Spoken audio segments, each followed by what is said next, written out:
তোমার কাছে মাপ চাইতেছি, তুমি এদিকে চলে যাও। আমি তোমার পিছু লাগবো কে? আর আমি তো আমার ক্ষতি বা করবো কে? আমি তো তোমার নাগরাজ। নাগরাজ, দেখো তুমি একটা সাপ আর আমি একটা সাধারণ মানুষ। আমার মা বাবা একজন সাধারণ মানুষ, আমি নিজেও একটা মানুষ। হ, আমিও মানুষ, তুমিও মানুষ। আমি একজন সাপ এবং কি তুমিও একজন সাপ। কারণ আমরা হচ্ছে ইচ্ছাধারী নাগরাজ নাগরানী। আমরা চাইলে যে কোনো রূপ ধরতে পারি। না, আমি এই কথা বিশ্বাস করি না। বিশ্বাস করো না? তাহলে শোনো, ওই দিনটা আমাদের সাথে কি হয়েছিল।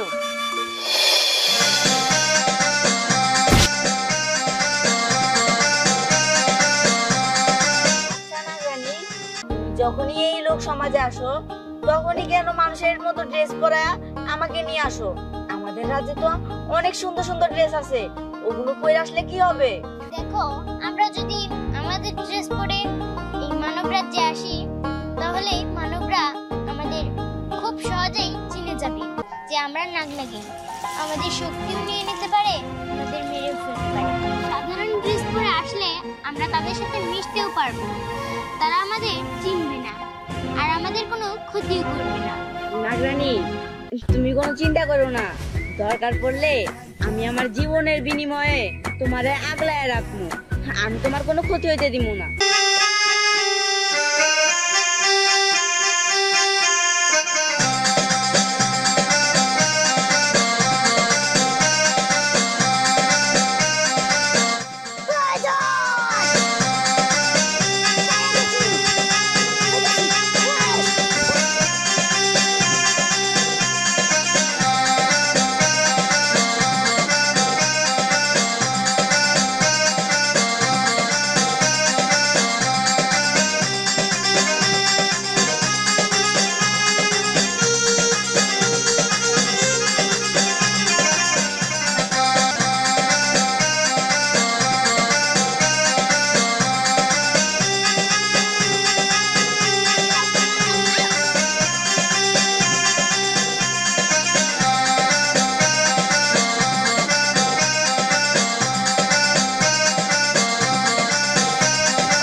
বাসায় যে কি করুম, পোলা বাইন ছাড়া কি ঘর বাড়ি ভালো লাগে?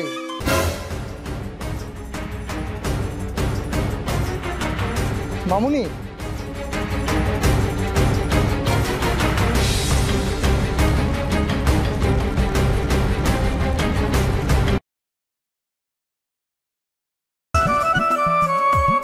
দেখি দেখি চুলটা। এই যে হয়ে গেছে, দেখটা দাও। আম্মু, এখন তুমি আমার ছাড়ো, আমার স্কুলে যেতে লেট হয়ে যাইতেছে। আর তাছাড়া আধা ঘন্টা ধরে তুমি আমার ড্রেস ঠিক করতেছো, এর পর্যন্ত তোমার ড্রেস ঠিক করা হইলো না। আমি জানতাম তুমি সাজতে ভালোবাসো, তোমার সাজতে পছন্দ হয়, কিন্তু এমন ভাবে সাজায়ও না যাতে ওর সকালের স্কুলে বিকালে যায়। দেখো, তোমারে বিয়ে করে জীবনে তো সবচেয়ে বড় ভুলটা আমিই করছি, বুঝছো? তোমারে বিয়ে না করে যদি তারে বিয়ে করতাম, তাহলে জীবনে প্রচুর সুখী হইতাম। তারে মানে? আম্মু, সে কে? মানে মানে মানে সে কি আসলে? হয়েছে থামো। আম্মু, তোমার এটা শোনান লাগবে না, স্কুল থেকে আইসে লাগলে শুনো। তুমি যদি এখন শুনতে চাও তাহলে তোমার স্কুলে দেরি হয়ে যাবে। আম্মু যাও, তুমি স্কুলে যাও। সাবধানে যাইও। জানো, মাঝে মাঝে না আমার অনেক ভয় করে। ভয়? কিসের ভয়? যদি স্মৃতি ফিরে আসে, আর স্মৃতি ফিরে আসলে তো আর আমারে মা কয়ে ডাকবো না। আমারে যদি মা কয়ে না ডাকে, তখন আমি নিজেরে কেমনে করে সামাল দিব? আচ্ছা বুড়ি মা, আল্লাহর উপরে ভরসা রাখো। আল্লাহ আজ এমনি পাওয়াই দিছে আমাকে, দেখবা আল্লাহ ঠিক রাখবো। আচ্ছা ঠিক আছে, ঘরে চলো। আচ্ছা চল।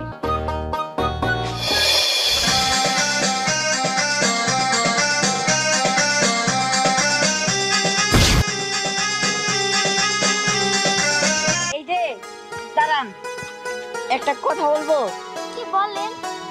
আচ্ছা, আপনাদের এই গ্রামে কি কোনো নতুন মেয়ে আসছে, মানে অসুস্থ বা মানে আগে ছিল না এখন নতুন এসেছে? হ্যাঁ আসছে তো, ওনা জঙ্গলে পড়েছিল, মাথা আঘাত পাইছে, ওরা আঙ্কেল দেখা বাড়িতে নিয়ে আসছে। চিকিৎসা করার পরেও যাও ঠিক হয়েছে, তারপরে ওর স্মৃতি শক্তি নাই, হারায় ফেলছে, তাই আঙ্কেলের বাড়িতেই থাকি। আচ্ছা, আপনি কি আপনার আঙ্কেলের বাসা আমাকে একটু নিয়ে যেতে পারবেন? এখন আঙ্কেলের বাসায় গেলেও কোনো লাভ নেই, কারণ ও এখন স্কুলে আছে। ওর সাথে কি আপনি দেখা করতে চান? হ্যাঁ, আমি ওর সাথে দেখা করতে চাই। আচ্ছা চলেন তাহলে আমার সাথে। আচ্ছা।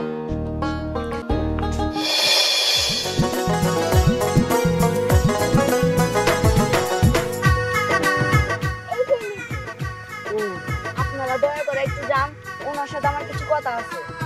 আচ্ছা তোরা তাহলে যা, আমি তার কথাটা শুনে তারপরে আসতেছি। আচ্ছা কি বলবেন বলেন।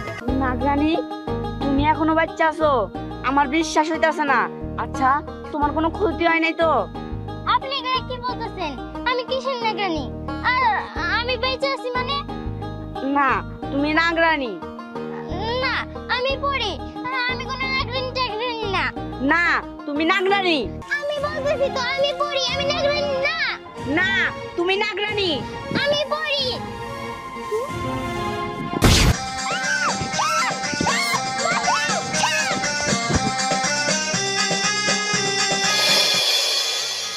না আমি এটা বিশ্বাস করি না, আমি এগুলো বিশ্বাস করি না। বিশ্বাস করো না? তাহলে চলো তোমার মা বাবার কাছে চলো। তোমার মা বাবার কাছে যদি যাই আমি প্রমাণ না দিতে পারি, তাহলে জীবনেও আমি তোমার সামনে আর আসবো না।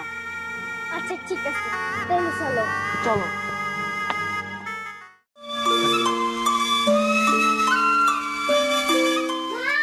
বাবা মা, ও মা। পরি, কি হয়েছে, চিল্লাইতেছস কেন? মা তুমি সত্যি করে আজকে একটা কথা বলবা, আমি কি তোমার আসল সন্তান না? পরি, মা এগুলো তুমি কি বলতেছো? মা, এইসব তুই কি কইতাছিস? আমরাই তো তোর আসল বাবা মা। আপনারা মিথ্যা কথা বলেন না। আপনারা যদি আজকে সত্যি কথা বলেন, তাহলে আপনাদের কাছে আমি চিরকৃতজ্ঞ থাকবো। সত্যি কথা? কিসের সত্যি কথা? আপনি চুপ করে আছেন কেন? আপনি কোনো কথা বলতেছেন না কেন? হ্যাঁ, আজকে আমি কথা কমি, কারণ সত্য কখনো চাপা থাকে না। একদিন বাজার থেকে আমার পথে দেখি মায়েরা জঙ্গলের ভিতরে পড়ে রয়েছে। আমি ওর কাছে যে ওর কাল থাকবে দেখলাম অজ্ঞান হয়ে রয়েছে। এদিকে আমার কোনো সন্তান নাই, চিন্তা করলাম মায়েরা যেহেতু অজ্ঞান হয়ে পড়ে রয়েছে, আমার বাসায় নিয়ে সন্তানের মতো লালন পালন করি, মানুষ করি। বাবা, আমি সত্যি করে গেছি, এই মায়া আমাকে না, বাবা এই মায়া আমাকে না। কিন্তু কিন্তু বাবা বিশ্বাস করো, আমি না ওরা রাখতে চাই নাই। আমি চাইছিলাম ওর বাবা আমার কাছে ওরা পৌঁছে দিতে, কিন্তু বাবা আমি জানতে পারছি ওর স্মৃতি শক্তি নাই, ওর নিজের নাম ঠিকানাই তো করতে পারে না। আমি ওরে পৌঁছাই দিই, তাই নিজের মায়ের মতো করে আরে বড় করতেছি, লালন পালন করতেছি। আমরা আমরা ওরা আসল বাবা না। আমি তোমারে যা যা বলছিলাম সব ঠিক আছে? না ঠিক নেই, আমি বিশ্বাস করি না যে আমি একজন সাপ। বিশ্বাস করো না, আমি তোমার প্রমাণ দিতেছি।